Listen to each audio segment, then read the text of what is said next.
আল্লাহ তাআলা তারপরে বলেন, ওয়ালিল্লাহি হিজ্জুল বাইতি মান ইসতাতা ইলাইহি সাবিলা। প্রত্যেক সামর্থ্যবান ব্যক্তির, প্রত্যেক সামর্থ্যবান মানুষের উপর আল্লাহ তাআলার জন্য বাইতুল্লাহর হজ করাকে ফরজ করা হয়েছে। এই আয়াত, হজ ফরজ হওয়ার এই আয়াত, ওয়ালিল্লাহি আলান নাসি হিজ্জুল বাইতি মান ইসতাতা ইলাইহি সাবিলা, প্রত্যেক সামর্থ্যবান ব্যক্তির জন্য আল্লাহ তাআলার উদ্দেশ্যে বাইতুল্লাহর হজ করা ফরজ করা হয়েছে। কার জন্য? আল্লাহ তাআলার জন্য। ওমান কাফারা ফা ইন্নাল্লাহা গনিয়্যুন আনিল আলামিন। কেউ যদি এই বিধানকে অস্বীকার করে তার জানা উচিত আল্লাহ তাআলা ধনী, আল্লাহ তাআলা দুনিয়ার কোনো কিছুর মুখাপেক্ষী নন, আল্লাহ তাআলা পৃথিবীর কোনো কিছুর মুখাপেক্ষী নন, আল্লাহ তাআলা নিজেই স্বয়ং সম্পূর্ণ। সুবহানাল্লাহ।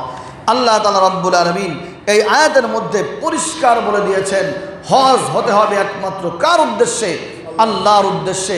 কেউ যদি নিজেকে হাজি বানানোর জন্য হজ করে, নামের আগে হাজি লাগাবে এবং মানুষটাকে হাজি বলবে, সমাজের মানুষটাকে বিশিষ্ট টাকাওয়ালা বলবে, সমাজের মানুষটাকে আলাদাভাবে সম্মান সেলুট দিবে, এই সমস্ত উদ্দেশ্য যদি একমাত্র আল্লাহর উদ্দেশ্য ছাড়া কোনো রকমের অন্য কোনো উদ্দেশ্যে যদি কেউ হজ করে, তাহলে তার হজ তো কবুল হবেই না, বরঞ্চ সেটা হবে শিরকি হজ।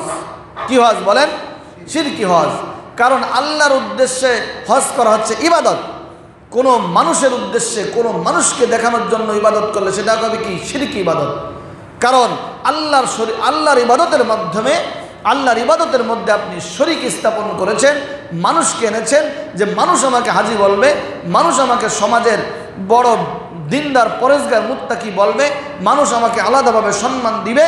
এই উদ্দেশ্যে আপনি হজ করলে আপনার হজ কবুল তো হবেই না, বরঞ্চ গুনাহগারী হয়ে যাবেন। বলুন না নাউযুবিল্লাহ। মুহতারাম হাজিরিন, হজ করতে হবে একমাত্র আল্লাহ তাআলা রব্বুল আলামিনের উদ্দেশ্যে। মুহতারাম হাজিরিন, এখন আসেন হজ কাদের উপর ফরজ জানা দরকার কিনা বলেন? ক্লিয়ারভাবে জানতে হবে। কোনো ইবাদত যদি আপনি ক্লিয়ারভাবে জানেন তাহলে আপনি ক্লিয়ারভাবে মানতেও পারবেন বা এই বিষয়ে আপনি চেষ্টা করতে পারবেন। হজ ফরজ হওয়ার জন্য কয়েকটি শর্ত রয়েছে।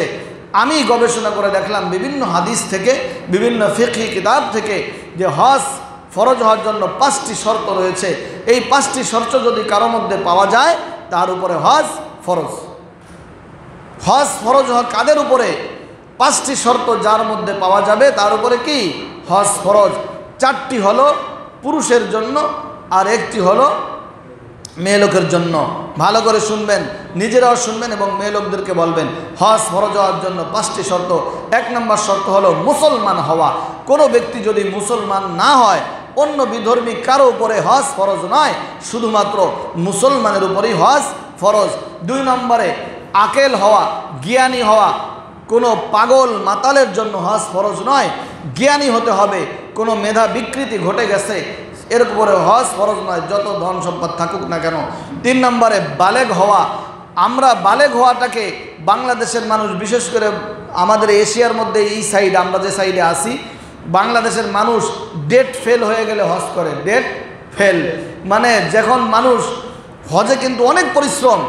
এই যে বাইতুল্লাহ তাওয়াফ করতে গিয়ে আমাদের মতো যুবক মানুষ অসুস্থ হয়ে গেছি। কত মানুষ অসুস্থ হয়ে যায়। বাইতুল্লাহ যে 7 চক্কর মারলেই তো তাওয়াফ হয়, নাকি বলেন? এই যে সাফা মারওয়া সাই করা, পা ব্যথা করে, পা ব্যথা করে। অবাক হয়ে গেলাম আমি যে আমি একজন 30-32 বছরের লোক, ছেলে, আমার জন্য এতটা কষ্ট হয়েছে, তাহলে আমার বাবা মা যদি এখানে আসে তার কতটা কষ্ট হবে? সে তো করতেই পারবে না, এই সাই করতে পারবে না, তার তো কষ্ট হয়ে যাবে। এজন্য বাংলাদেশের মানুষ মনে করে বালেগ হওয়ার কথা বলেছে হুজুররা, বুড়া হয়ে গেলে বুঝি হজ ফরজ হয়। নাউজুবিল্লাহ, এটা ভুল ধারণা।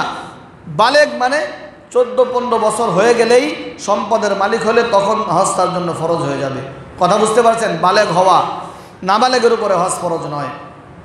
তারপরে 4 নম্বরে হলো শারীরিকভাবে এবং আর্থিকভাবে সক্ষমতা থাকা।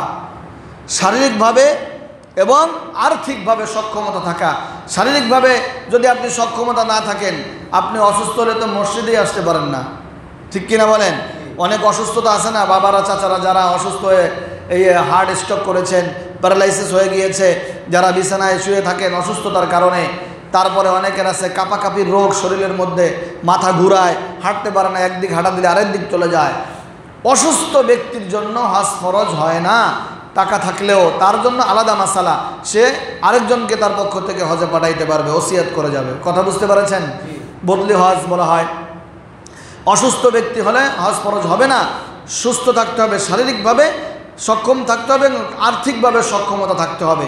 এখন আর্থিকভাবে সক্ষমতা কাকে বলে? আর্থিকভাবে সক্ষমতা অনেকেই আছেন আর্থিকভাবে সক্ষমতা, যার এই বিমান আপ ডাউন ভাড়া দিতে হয়। আপ ডাউন ভাড়া, আগে তো এই সিস্টেম ছিল না।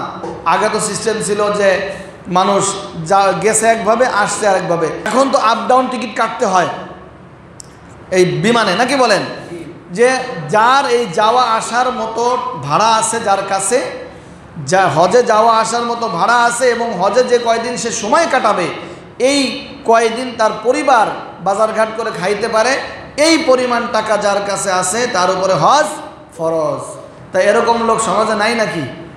হায় হায়, গাজীপুরে ধনী মানুষ, অধিকাংশ ধনী মানুষ, অধিকাংশ লোকের উপর হজ ফরজ হয়ে আছে।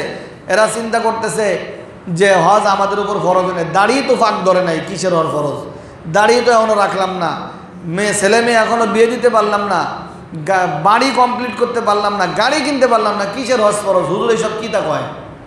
অনেকে এরকম ধারণা করে। না, হজ ফরজ হবে তখনই যখনই আপনার কাছে টাকা আসবে। মনে রাখবেন, জাকাত ফরজ হওয়ার জন্য দুইটা শর্ত: 1 বছর ঘুরতে হয়, টাকার মালিক হতে হয়, নিসাব পরিমাণ সম্পদের মালিক হতে হয়, তাহলে তার উপর জাকাত ফরজ হয়। আর হজের মাসালা কিন্তু এটা না, যার কাছে হজের মাসে উপস্থিত থাকবে টাকা, এই হজে যাওয়া আসার মতো ভাড়া উপস্থিত থাকবে যার কাছে, সেটা ব্যবসার মাধ্যমেই থাকুক, ঘরের মধ্যে থাকুক, ব্যাংকে থাকুক, যেভাবেই থাকুক না কেন, তার উপরে হজ ফরজ হয়ে যাবে। সুতরাং তাহলে আমরা কি বুঝলাম? 4টি শর্ত পুরুষের জন্য: 1 নম্বরে মুসলমান হওয়া, 2 নম্বরে বালেগ হওয়া, 3 নম্বরে জ্ঞান সম্পন্ন হওয়া, 4 নম্বরে শারীরিকভাবে এবং আর্থিকভাবে সক্ষমতা থাকা, তাহলে হজ ফরজ। এখন আসেন মেয়ে লোকদের হজ ফরজ। মেয়ে লোকদের হজ ফরজ হওয়ার জন্য শর্ত আছে, সেটা হলো সেই মহিলার উপরই হজ ফরজ যেই মহিলা নিজের হজ করার জন্য যে টাকা দরকার সেই টাকাও তার কাছে আছে এবং আরেকজন মাহরাম পুরুষ তার সাথে সে নিয়ে যাবে। মাহরাম পুরুষ, আপনজন তার সাথে সে নিয়ে তাকে হজ করায় আনতে পারবে, এই পরিমাণ টাকা থাকা, অর্থাৎ পুরুষের ডাবল টাকা মহিলার কাছে থাকতে হবে। কথা বুঝতে পারছেন? তাহলে এরকম যদি কোনো মহিলার কাছে ডাবল টাকার সম্পদ থাকে, স্বর্ণ আকারে থাকুক, রৌপ্য আকারে থাকুক, ব্যবসায়িক টাকা থাকুক অথবা ব্যাংকে টাকা থাকুক, এরকম ডাবল টাকা যেই মহিলার কাছে থাকবে তার উপর হজ ফরজ। তবে একটা কথা হলো, যদি কোনো মহিলার কাছে নিজের হজ করার মতো টাকা থাকে, আরেকজনের টাকা নেওয়ার মতো টাকা তার নাম নাই, মাহরাম পুরুষ নিয়ে যাওয়ার মতো, মাহরাম পুরুষ যার সঙ্গে তার আপনের সম্পর্ক রয়েছে, নিজের স্বামী, নিজের পিতা, আপন পিতা, নিজের, গাজীপুরে তো আবার উকিল পিতা আছে, এইগুলা না, আপন পিতা থাকতে হবে। উকিল পিতার সাথে যাওয়া হারাম, নিষেধ, তার উপর হজ ফরজ হবে না। আপন পিতা, আপন সন্তান, আপন ভাই, কথা বুঝতে পারছেন? এরকম যার সাথে মাহরাম হুকুম রয়েছে তার সাথে হজে যাইতে হবে, এইটা তার শর্ত। আর নয় যদি তার কোটি কোটি টাকার বাপুরা বাংলাদেশের মালিকও সে হয়ে যায়, তাও তার হজ ফরজ হবে না। তার মাহরাম পুরুষ সাথে থাকতে হবে এবং টাকাও থাকতে হবে। কথা বুঝতে পারছেন? কিন্তু কোনো মহিলার কাছে যদি নিজের হজে যাওয়ার টাকা আছে, অন্যকে নিয়ে যাওয়ার টাকা নাই, মানে মাহরাম পুরুষ নিয়ে যাওয়ার টাকা নাই, এর মধ্যে আবার তার পিতা হজে যাচ্ছে বা তার ভাই হজে যাচ্ছে, আপন ভাই বা তার নিজের সন্তান হজে যাচ্ছে, তাহলে তাদের সাথে সে যাইতে পারবে। কথা বুঝতে পারছেন? তাহলে খুব ভালোভাবে বুঝবেন যে মহিলাদের হজ তখনই ফরজ হবে যখন তার কাছে ডাবল টাকা থাকবে, নিজের মাহরাম পুরুষ আরেকজন তার সাথে বডিগার্ড হিসেবে নিয়ে যাইতে হবে। কোনো মহিলার পুরুষ ছাড়া ঘরের থেকে সফর করাই তো বাইরে যাওয়া হারাম, নিষেধ, শরীয়তে কঠিন নিষেধ। কথা বুঝতে পারছেন? তারপরে আপন হতে হবে। যদি এরকম কোনো মহিলা হয়, টাকাও আছে, মাহরাম পুরুষও আছে, তাহলে তার উপর হজ ফরজ, আর না হজ ফরজ হবে না। আল্লাহ তাআলা আমাদেরকে বুঝার তৌফিক দান করুক, বলুন আমিন।